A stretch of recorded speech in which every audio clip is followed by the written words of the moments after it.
The Chicago Bears continue to add offensive line depth as they sign Matt Pryor to a 1-year deal. Is this kind of giving a little bit of insight into how Ryan Poles is trying to build things out? We'll talk about all that more in today's episode of the Windy City Breeze Sports Talk Daily. Let's go.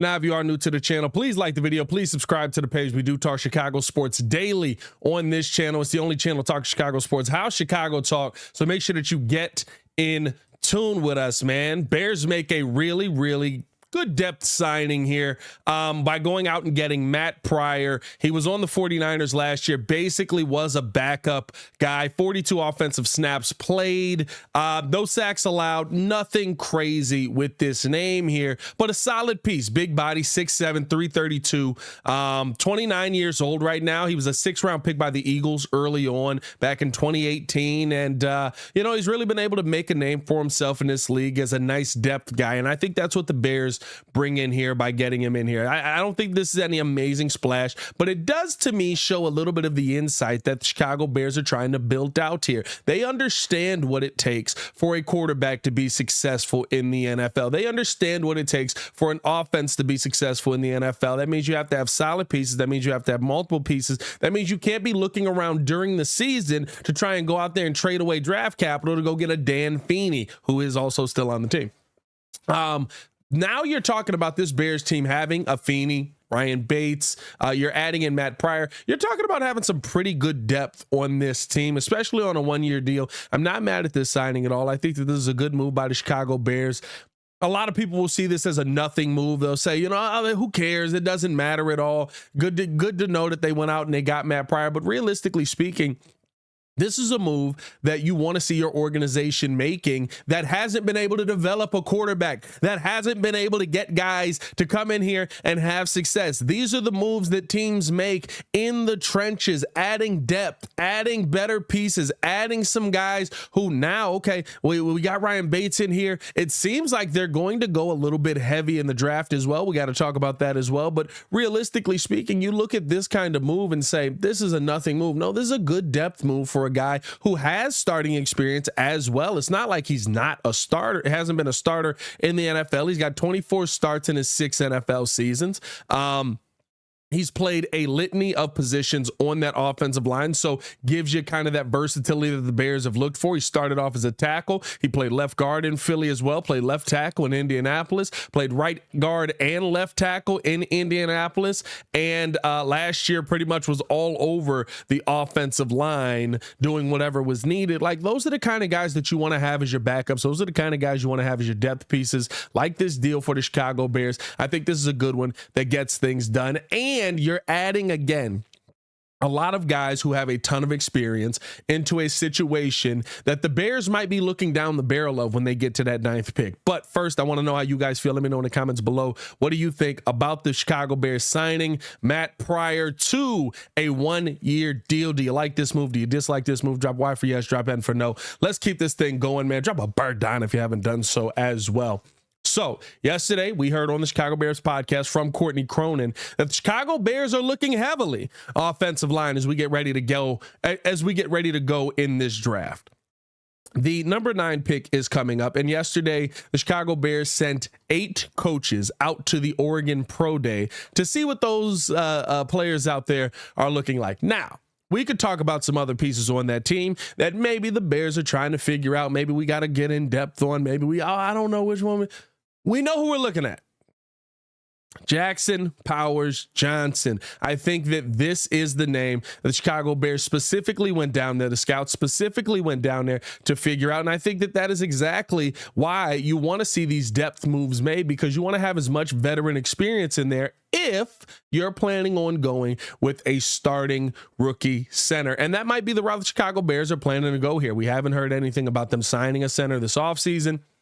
I'm fine with you not signing a center. Maybe Ryan Bates is kind of a few games bridge there where you allow Jackson Powers to work his way into being that starting center, or at least allow that competition to be there in camp. Now, Ryan Bates has not started a ton at center, but when you see kind of the ability, when you see that he can be versatile, he can be somebody that can step in, that adds that depth as well, just in case he should get hurt. But to me, knowing that the Bears are heavily looking at, and it's not like it's special, right? It's not like he's the only guy that they're looking at, but the fact that you know that they're going down there and they're trying to take a good look at Jackson Powers Johnson during his pro day. They're trying to see, okay, what can this guy be at the next level? We heard from Breck Albright, I believe it was the scout's name. He is the assistant assistant scouting director of college for the Chicago Bears.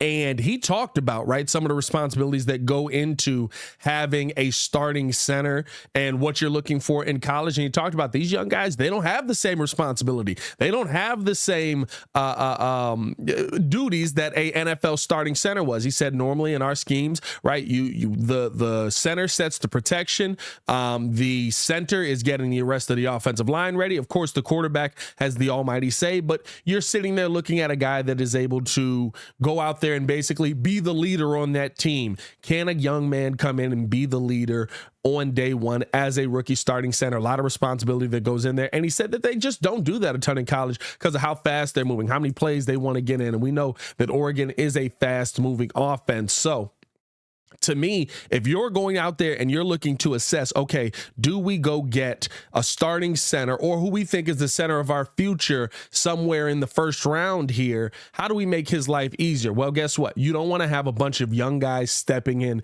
next to him just in case things go wrong, right? You got Tevin Jenkins, you got Nate Davis. That's a good stability to have to start off, but last year, we saw our center struggle when Nate Davis went down and when Tevin Jenkins went down and when he was in there by himself. Now, he struggled overall. Lucas Patrick, Cody Whitehair, neither of them very good players. But I think that when you kind of look at it from that angle, when you see the depth that the Bears are adding, I think that they really may be in on Jackson Powers Johnson. Now, this is just my opinion on the matter, but when I see a 6'3", 320-pound lineman, I don't know if you guys saw when we had Brandon Thorne on, but he hosts Trench Warfare. And over on Trench Warfare, he talked with Jackson Powers Johnson. He sounds exactly like the kind of guy that Ryan Poles would want to go after. I mean, literally was, he's smart guy, smart kid, knew what he was doing. And then like when plays broke down, he's like, so what'd you do here? He was like, honestly, I ended up getting lost on that play because they did something that was unexpected, but it got them out of position. So I just realized I needed to hit somebody. So I just laid the next guy out that I saw,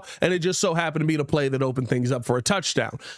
That's the kind of player that Ryan Poles wants in the building. And that's why I love the fact that you're going out and you're adding depth here. This could be speaking to this rookie quarterback, rookie center connection that I don't love, right? It could be speaking to that. But at a minimum, it's definitely, to me, speaking to bringing in a possible young guy at the center position who can go out there and who can make plays. But you want to have him as insulated as possible, just like you want to have the quarterback as insulated as possible. So you go out and you get veteran guards, veteran backups that can step in, who have started in this NFL as well, and the moment will not be too big for them. I like how this all lines up for the Chicago Bears to be taking their starting center. And as far as where you take the starting center, let me know how you guys feel in the comments below. I'm sorry. And I say this often. I'll take the glasses off. I say this often, dog. If you get an answer that you feel is a 10-year answer, it doesn't matter where you take him. Hear me on this now, especially at the center position. If you believe that if you move back and Jackson Powers Johnson may get selected, and now we got more picks. Here we go. We're ready to go. We got it. We're locked in. All right, let's have some fun. Here we live, right? But somebody takes him. Say you get 18 or 17. Somebody takes him 16. Now you missed out on what you believed could have been a 10-year answer. If you believe that Jackson Powers Johnson is as good as you think he may be, as good as people are talking about he may be, a young man who can walk in day one, figure out how NFL speed works, be smart enough to be able to deal with it and get in there and lock it, you take him 9th overall. You do not risk missing out on that prospect unless you're just fully convinced that everybody behind you is not going to take that guy, is not in need of a starting center. And if that is the case, then, you know, when you kind of look through it, I guess that you could argue that.